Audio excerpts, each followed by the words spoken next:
Good morning, everyone. Did you see this yesterday? Holy smoke. I have never seen an explosion this big. This is real, like an explosion this big, not in a movie, right? That's what I'm talking about. And wild. Here, watch this. The first explosion, and everybody's kind of standing around taking a recording. They don't realize that the big one hasn't happened yet. And so there's a couple of smaller explosions and like fireworks going off. People are recording, and then boom, it's just wild. And the shockwave takes a minute, and there's so many neat mashups of the videos. I've seen some with people driving, some with people like very close to the initial blast. It's incredible. Anyway, we're gonna watch it really quick. Here we go. ايه منه ليك ليك تدخني كيف بعدها ليك الله اكبر اشهد ان لا اله الا الله هذا شيء. The shockwave, right? Incredible. And that was a big blast. Huge blast. There was the white building that was right beside the blast. It just walloped, eh? Wow. Unbelievable. I've never seen anything that big. Just wow. And so, interesting choice by Canada. The embassy in Beirut will be closed until August 7th due to the explosion that occurred today. Consular services remain available to Canadians in Lebanon. Reach us 24/7. So they've got some access, but it's interesting to close the embassy now.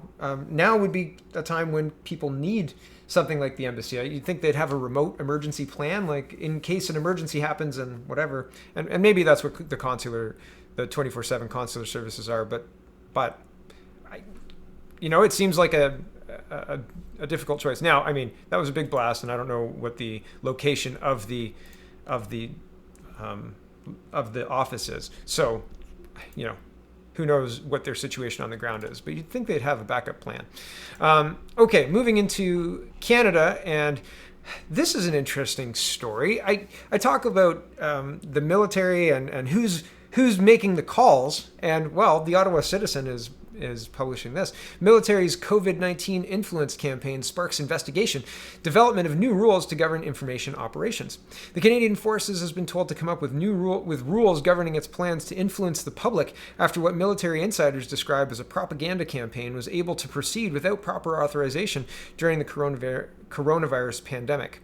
In addition, a separate investigation has been launched to determine whether a team assigned to a military intelligence unit illegally collected information from the public's social media accounts during the pandemic.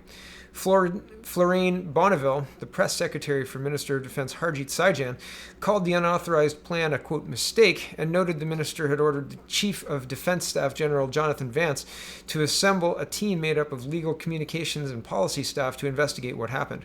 A review of applicable policies will be completed by the CAF and DND to make sure this kind of situation never happens again, she added.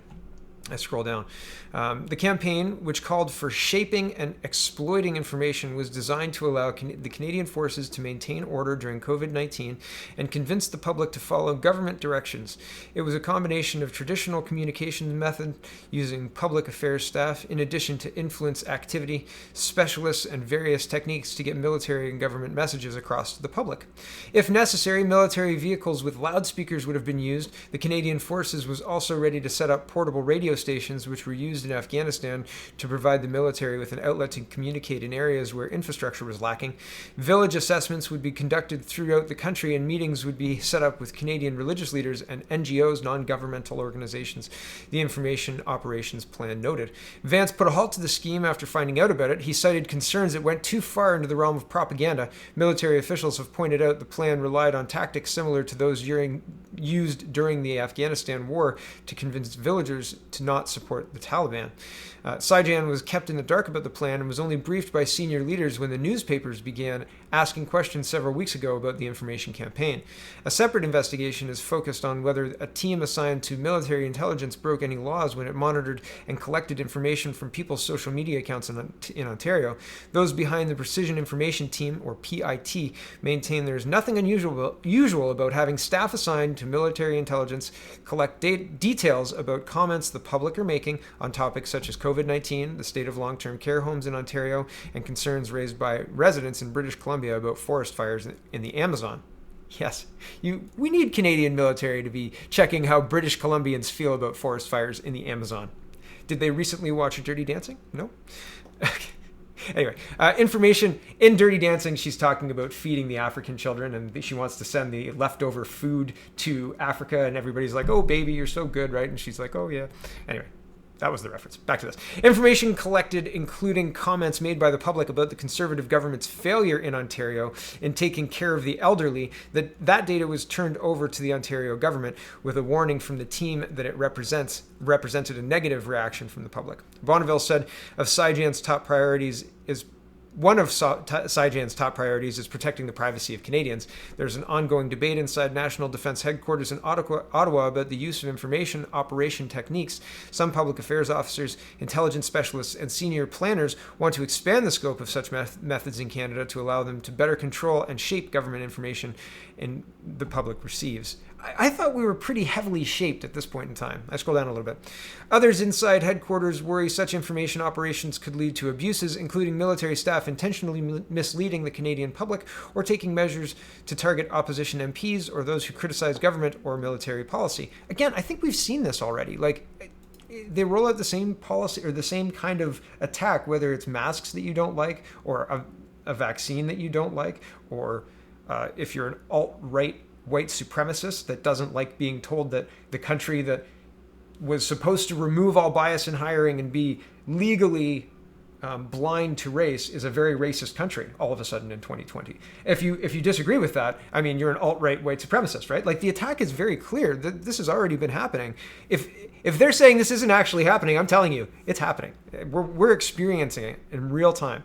Anyway, the fact that Saijan wasn't kept in the loop on the information operations plan has also raised questions about whether there are adequate controls and accountability governing such capabilities they had. Yeah, maybe this is just Ontario intelligence, right? Maybe it's just in Ontario that you're an alt-right white supremacist if you don't agree with everything the Trudeau government says.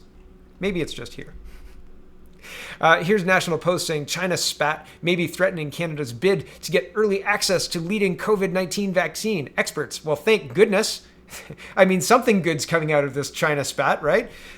Not to say that it's a good thing that we're in a politically precarious situation with China, but if it means a delay in this Chinese military developed vaccine that they're potentially going to make mandatory, right now that masks are mandatory and everybody's having the mask debate, which I'm going to talk about in a minute, they can just backdoor this vaccine thing. Now, somebody shared with me yesterday the mandatory vaccine bill that went to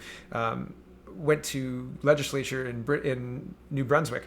That failed. It didn't work. They said no mandatory vaccines. That treads on your basic rights, right? So they said no. So there's precedent to say that maybe we're not going to be seeing a mandatory vaccine, but they've certainly purchased a lot of vaccine. Oh, hold on. I've got one more tab to show you. Hold on.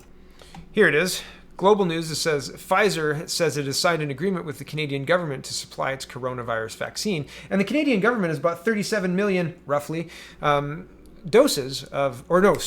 because the vaccine doesn't exist yet. It hasn't been completed or fully tested. And testing a vaccine and developing a vaccine usually takes around 15 years. 10 to 15 years, right? 10 to 15 years.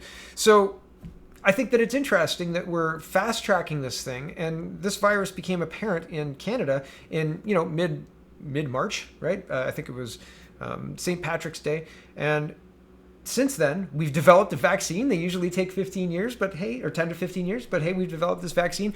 Roll up your sleeve? Yeah, I don't think so. I really don't think so. And it's not because I'm an anti-vaxxer. I think that the attack that they're using, because they are using an attack, it is coordinated, it is planned. How many bot accounts do you see show up when you speak about something that you're not supposed to speak about? They've stopped silencing and started the struggle sessions, the public struggle sessions, right?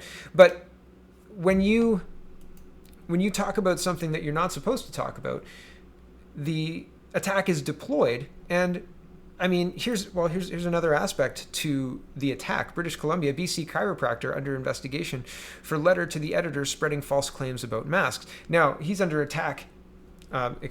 He's under investigation from his professional body, right? And what he said was basically like it could lead to hypoxia. He said Lambert's letter also included a widely debunked claim about the potential risks of wearing a mask. Excess mask wearing time can lead to dangerous CO2 buildup, causing headaches, dizziness, and decreased mental functioning, along with rebreathing of exhaled particulates and bacteria, Lambert writes. I would love to see where this is debunked. Everything I've read says that that's not debunked, that that's quite a legitimate concern for long-term mask wearing. Part of the reason I'm very concerned for students in Ontario. Why would you mandate masks in classrooms all day? Wow, just unbelievable. Here's a couple of studies that that use control groups that are peer-reviewed, that are older and or up to date as of April 1st. And this one's got an updated editor's note for July 16th. But these show that masks, especially cloth masks, don't help. So mandated in Guelph, for anybody who doesn't know, and I live in Guelph, is cloth masks if you're out. So a lot of people like have a t-shirt up, but it's not quite a t-shirt, right? Like, you know, in the wintertime when you've got a balaclava, it's a scarf thing and it just like comes up. A lot of people around Walmart have that. Some people have like a surgical mask, which is open on the side and on the top usually. A lot of people wear it under their nose, right? So completely useless. Totally 100% useless for anything. Like, it doesn't make, if you cough, maybe the mask will prevent like you spreading cough, but not virus, because the virus is very small, unless you're wearing an N95 mask. And even then, so here are the results of this this study. This is Oxford Academics. Simple respiratory protection, evaluation of filtration performance of cloth masks and comic fabric materials against 2,000 to 1,000 nanometer size. Now, the size of this thing is, I think it's 0.1 of these. So it's not even really looking at virus, because the virus would go right through the mask, but it's looking at spittle and nanoparticle sizes much bigger than the virus, okay?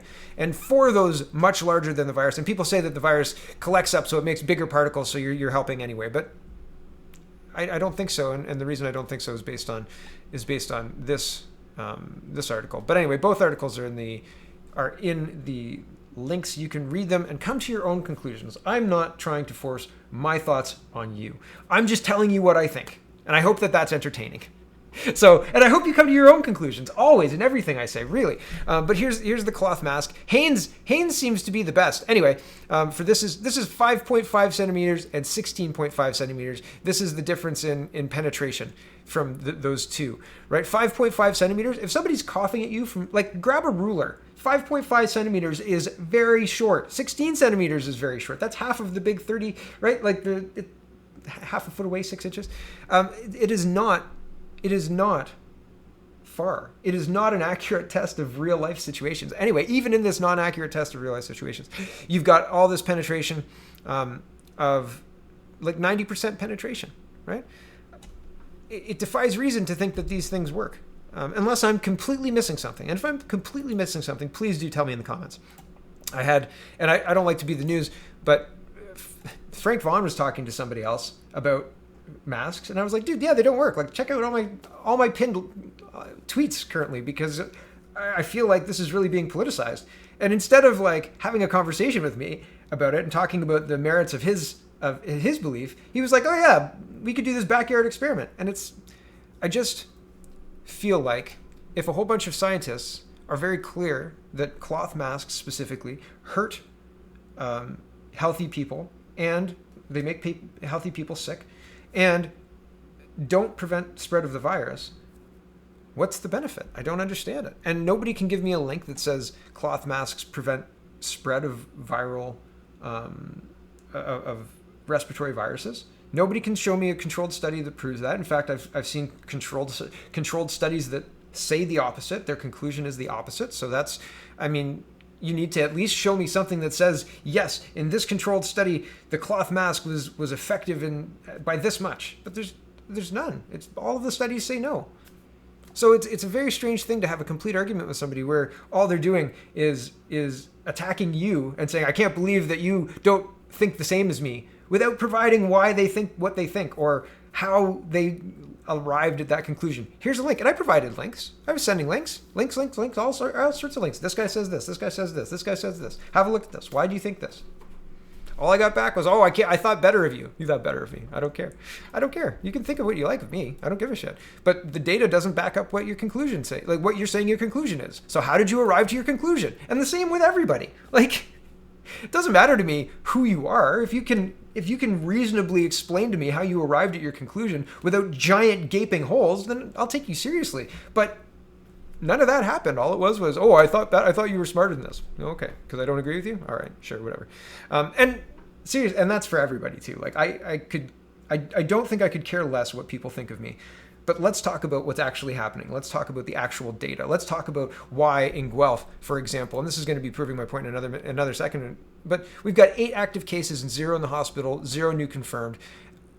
We have 11 fatal cases. I think more people died in Guelph and in Victoria, British Columbia, of drug overdoses. So it's just incredible that people are not able to talk about the data, yet we're continuing these emergency measures, continuing to spend all this money on track for keeping businesses closed and buying Chinese military-made vaccines to test or to roll out to the Canadian public to keep us safe. But they won't use HCQ? Come on. Here's Dr. Tam. She says, even if there's a vaccine, pandemic may persist for years to come. Years to come? We have 8 cases. Years to come? Oh yeah, stay locked down. Fear. Stay locked down, everyone. I'm not going through this because you can read it. The article's link is in the description. That's the basic thrust of this. Years to come. They want this. They want these lockdowns for years to come. Here's Doug Ford. This is yesterday. Today is August 5th. He says social circles of 10 people will likely last until 2021. Ontario Premier says. Again, I'm not going through this. I don't think the numbers back this up. It's insanity. It is absolutely crazy. This is Marley, and she's compiled some from around the internet, some images. Usually I go around and I go to the actual websites for this, but I don't have time this morning, so I'm just going to leave a link to the tweet. I may come back and leave the links in the description later, but I just don't have time this morning. I apologize. But let's look at these numbers. She says BC, Alberta, Canada, Sweden. Okay, so we're comparing BC, Alberta, all of Canada, and Sweden as of July 31st. Extended restrictions and charter violations with no plan to end it. No plan.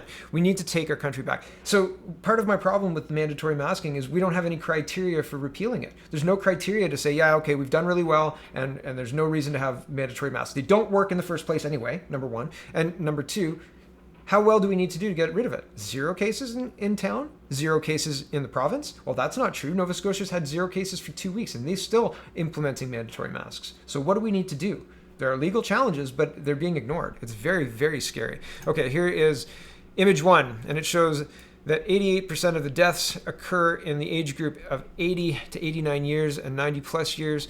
And this is, I believe this is BC. I believe this one's BC. This might be all of Canada. Oh, wait, yeah, this is... No, I don't know which one this is right now. We'll go to the next one.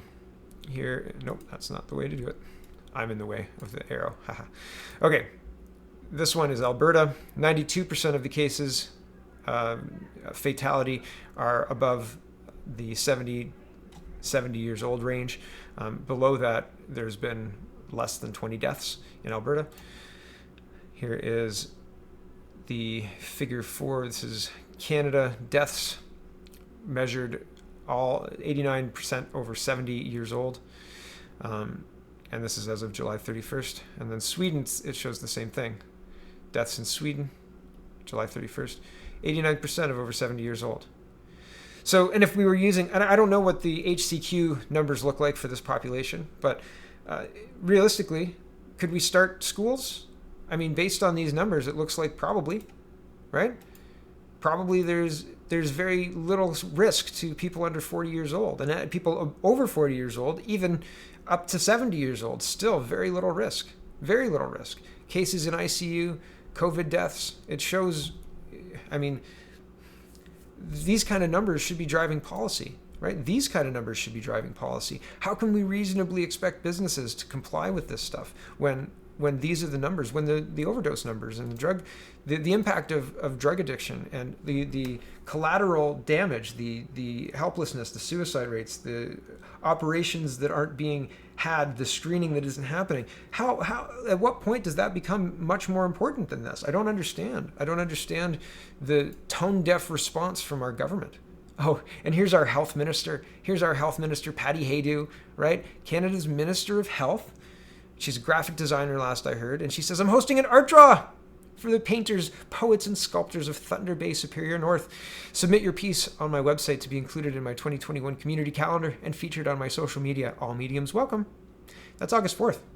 We're in the middle of a pandemic that's destroying businesses in this country. We're in the middle of a pandemic that is making people feel helpless, that is threatening to make our schools not open. The teachers don't want to go back to work.